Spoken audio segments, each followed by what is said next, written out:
അസ്സലാമു അലൈക്കും വറഹ്മത്തുള്ളാഹി തആല വബറകാതുഹു. ഇന്നാണ് സഫീർ കോടതിയിൽ ഹാജരാവേണ്ട ദിവസം. അത് തൻ്റെ ജ്യേഷ്ഠൻ തന്നെ കരുതിക്കൂട്ടി പരാതി കൊടുത്ത്. എന്തിനാ റബ്ബേ, സാരല്ല, അല്ലെങ്കിലും കൂടെ പിറപ്പിങ്ങൾ എല്ലാവരും നല്ലവരാണെന്നില്ലല്ലോ. ജസീറിന് വിഷമമൊന്നും തോന്നിയില്ല. എല്ലാം പടച്ച റബ്ബിൽ തവക്കലാക്കി, തവക്കൽ അലല്ലാ. അതെ, 10 മണിയാകുമ്പോഴേക്കും കോടതിയിൽ ഹാജരാവണം. എൻ്റെ പേരിലാണ് വാഹനം എന്ന് കരുതിയിട്ട് ഇത്രയധികം വലിയ ചതി എൻ്റെ ജ്യേഷ്ഠൻ എന്നോട് ചെയ്യുമെന്ന് അത് ശരിക്കും സഫീറിന് ആലോചിക്കാൻ തന്നെ കഴിയുന്നില്ല. തൻ്റെ സ്വന്തം ആളുകൾ തന്നെ തന്നോട് ഇത്രയധികം വലിയ ചതി ചെയ്തത് അതൊരിക്കലും സഫീറിന് ചിന്തിക്കാൻ കഴിയുന്നതിലും അപ്പുറമായിരുന്നു. പക്ഷേ അതിനേക്കാളേറെ നല്ല കൂട്ടുകാരുണ്ടാവും എനിക്ക്. എന്നാൽ ഈ സമയം ആഷി വിളിക്കുന്നു. ഹലോ, അസ്സലാമു അലൈക്കും. വലൈക്കും അസ്സലാം. എന്താ സഫീറെ, വിഷമാണോ? ആഷി, സാരല്ലടാ, തവക്കൽ അലല്ലാ. അള്ളാഹു ഉണ്ടാവുമ്പോൾ പിന്നെ എന്തിനാടാ? അള്ളാഹിനേക്കാളും വലിയ കോടതി ഏതാ? ശരിയാണ്, ഒന്നുകൊണ്ട് വിഷമിക്കണ്ട. പിന്നെ എന്തായാലും അവരുടെ വക്കീലിൻ്റെ സ്ഥാനത്ത് അവരെല്ലാം പറയുമായിരിക്കും. അതെ, നീ ചെയ്തു കൂട്ടിയതെല്ലാം അവർ ഒരു കടലാസിൽ എഴുതി കൊടുക്കാനൊന്നും യാതൊരു പണിയുമില്ല. ആർക്കും എന്ത് കളവും എഴുതാം, അതങ്ങ് വായിക്കും യഥാർത്ഥം എന്തെന്നറിയാതെ. പക്ഷേ അങ്ങനെയെന്ന് വിചാരിച്ചിട്ട് ചില തെളിവുകൾ വരെ നശിപ്പിക്കാൻ എല്ലാവരും ശ്രമിക്കാറുണ്ട്. നിനക്ക് ധൈര്യമായി നിനക്കുള്ളത് പറയാം. ഇനി അഥവാ അതെല്ലാം നെഗറ്റീവായിട്ട് വരികയാണ്, അല്ലെങ്കിൽ അതുകൊണ്ടൊന്നും നടക്കുന്നില്ല എന്ന് കാണുകയാണെങ്കിൽ ഇൻഷാ അല്ലാഹ് നിൻ്റെ സ്ഥാനത്തേക്ക് ഒരു വക്കീൽ അവിടെ എത്തും.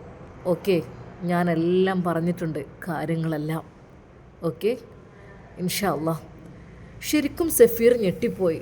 എന്തിനാടാ, ഒന്നും വേണ്ടില്ലായിരുന്നു. ഞാൻ ഏതായാലും ജയിലിൽ കിടക്കേണ്ടവൻ തന്നെ. എന്തൊക്കെയാണ് പറഞ്ഞ് ഉണ്ടാക്കിയിട്ടുള്ളത്? നമ്മൾ എന്ത് തെളിവ് കാണിച്ചു കൊടുത്താലും അവരത് സ്വീകരിക്കുമോ എനിക്കറിയില്ലടാ. എല്ലാം ഈ നാടല്ലേ, എന്ത് പറഞ്ഞു ആർക്കും വിജയിക്കാലോ.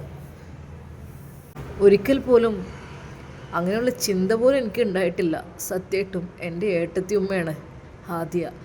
അവളെ സാരല്ല, അതൊക്കെ റെഡിയാവും, നീ ഒന്നും കൊണ്ട് വിഷമിക്കണ്ട, ഞാനും വരാം കോടതിയിലേക്ക്. ആഷിയുടെ ആശ്വസിപ്പിക്കുന്ന ആ ഒരു ചോദ്യം അവൻ്റെ മനസ്സിൽ അല്പം ആശ്വാസം പകർന്നുവെങ്കിലും റബ്ബേ, അത്രക്കും വലിയ രീതിയിലാണ് എന്നെക്കുറിച്ച് കെട്ടിച്ചമച്ചിട്ടുള്ളത്.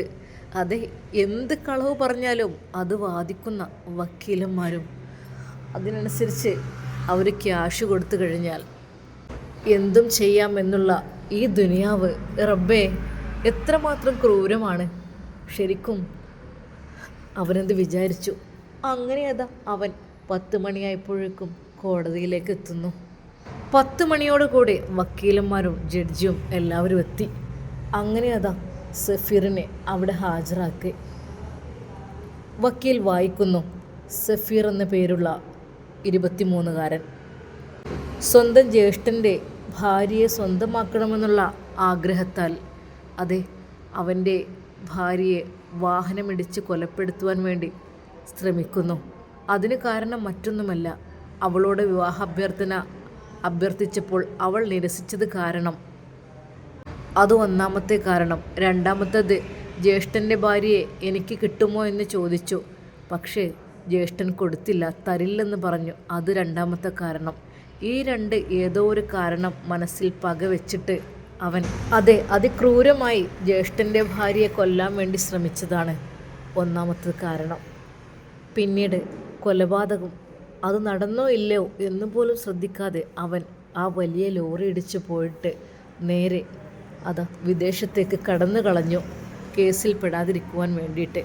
അതുകൊണ്ട് ആ ഒരു കക്ഷിക്ക് വേണ്ട രീതിയിലുള്ള ശിക്ഷ വാങ്ങിക്കൊടുക്കണം, എങ്കിൽ മാത്രമേ നീതി കിട്ടുകയുള്ളൂ എന്ന് ദുഃഖാർത്തനായ ജ്യേഷ്ഠൻ ജസീർ. ജഡ്ജി അവൻ്റെ മുഖത്തേക്ക് സൂക്ഷിച്ചു നോക്കി. പഠിച്ചവനെ, മനസ്സിൽ പോലും വിചാരിക്കാത്ത കാര്യങ്ങൾ എഴുതി കൂട്ടി വച്ചിരിക്കുന്നു.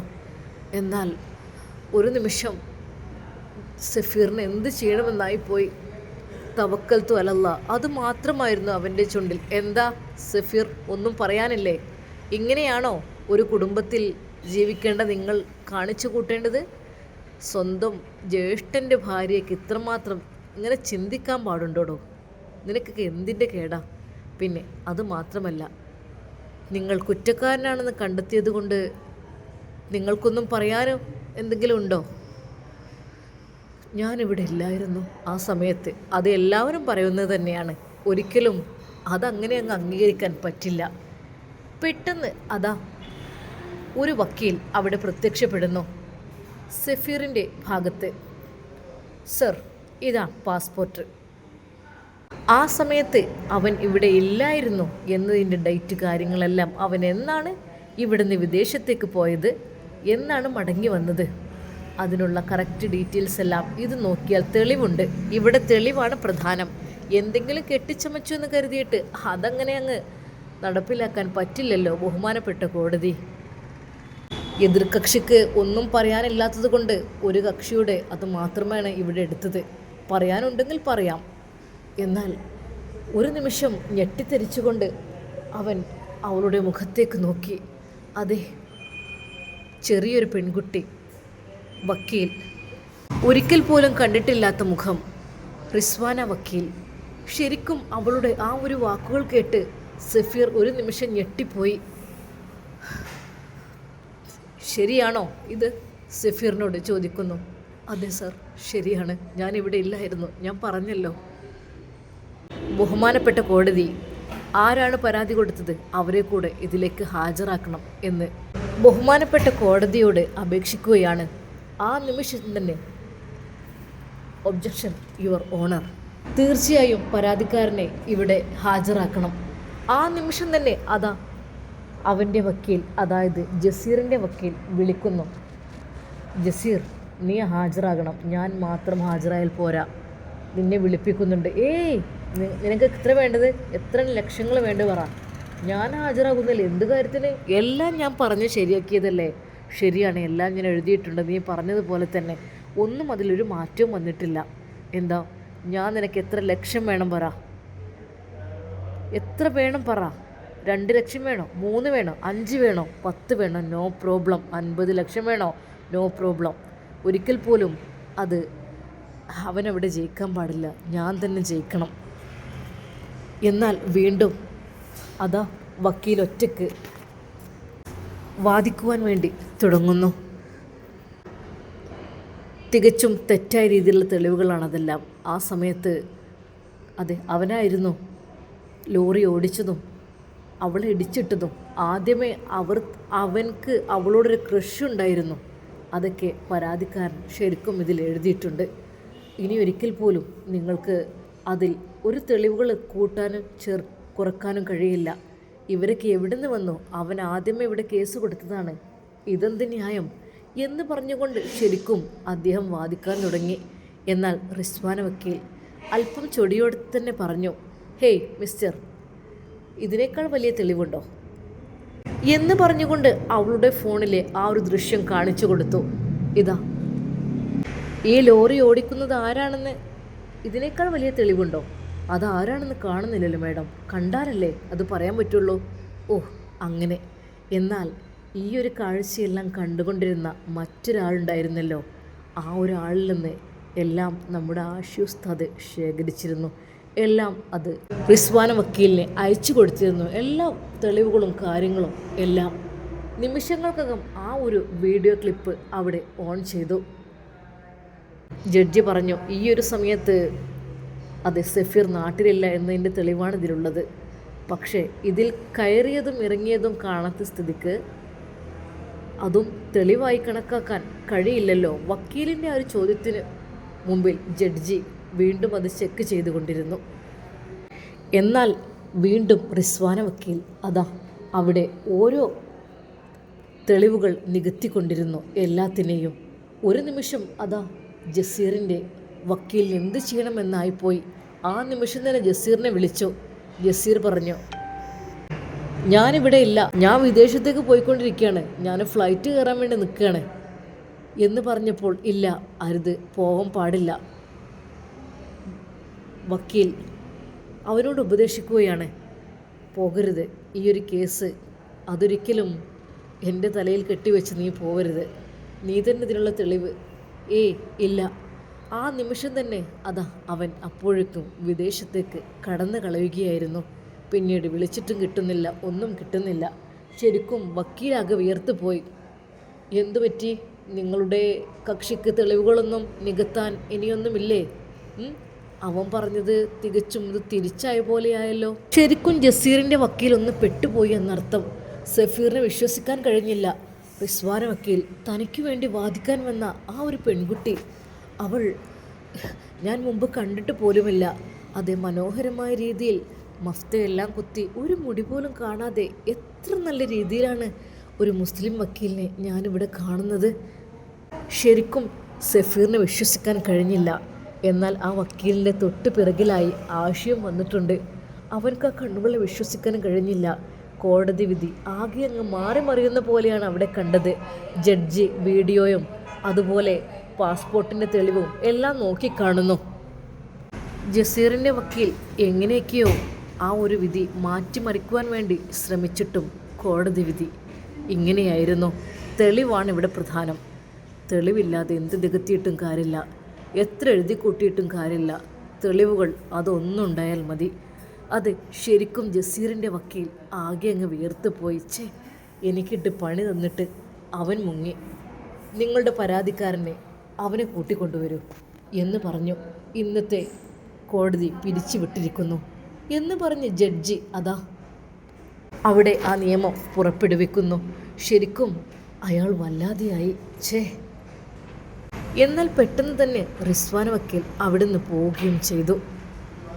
എൻ്റെ കക്ഷി ഇവിടെ വിജയിച്ചിരിക്കുന്നു എന്നുള്ള സന്തോഷത്തോടു കൂടെ റിസ്വാന വക്കീൽ വേഗം പോയി അതാ അവിടെ നിന്ന് കേസ് ഒത്തുതീർപ്പാക്കി കാറിൽ കയറുന്നു.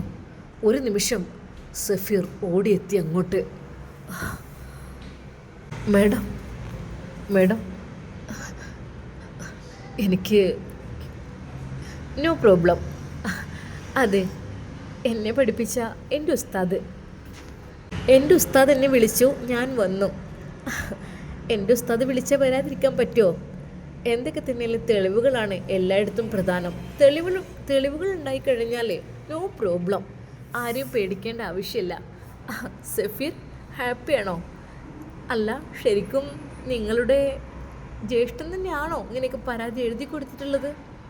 ശരിക്കും റിസ്വാന വക്കീലിൻ്റെ ആ ഒരു വാക്കുകളും അവളുടെ ആ ഒരു പ്രസരിപ്പും കണ്ടപ്പോൾ സഫീർ ഒരു നിമിഷം ഉത്തരം പറയാതെ അവളുടെ മുഖത്തേക്ക് അങ്ങ് നോക്കി നിന്ന് പോയി.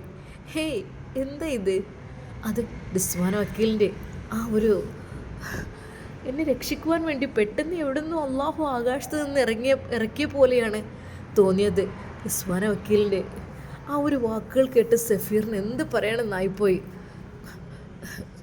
അത് മാഡം, ഞാൻ എന്താ നിങ്ങൾക്ക് തരേണ്ടത്? നോ പ്രോബ്ലം, എനിക്കൊന്നിൻ്റെ ആവശ്യമില്ല. സത്യം വിജയിക്കണം, അത് മാത്രമേ എനിക്കുള്ളൂ. ഞാനൊരിക്കലും പണത്തിന് വേണ്ടിയല്ല വാദിക്കുന്നത്, സത്യത്തിന് വേണ്ടി മാത്രമാണ് വാദിക്കുന്നത്. അതാണ് എനിക്കിഷ്ടം. അത് എനിക്കൊരു നെയ്യത്തുണ്ടായിരുന്നു. ഞാൻ പഠിച്ചു കഴിഞ്ഞാൽ അതെ, ഒരുപാട് നിരപരാധികളായ ആളുകളെ രക്ഷിക്കണം, സത്യത്തിൻ്റെ ഭാഗത്ത് നിൽക്കണം എന്നത് മാത്രമാണ്. എനിക്ക് വേണമെങ്കിൽ ക്യാഷ് കൊടുത്ത് ഇഷ്ടം പോലെ ക്യാഷ് ഉണ്ടാക്കാം കളവ് പറഞ്ഞിട്ട്. പക്ഷെ ഒരിക്കൽ പോലും എന്തിനാണത്? ഇവിടെയല്ലല്ലോ യഥാർത്ഥ കോടതി, നാളെ അവിടെയല്ലേ? നോ പ്രോബ്ലം, അല്ലാഹു സുബ്ഹാനഹു വ തആല കാത്തുരക്ഷിക്കട്ടെ. എന്നാൽ ശരി കേട്ടോ ഉസ്താദേ, ശരി, സന്തോഷമായില്ലേ?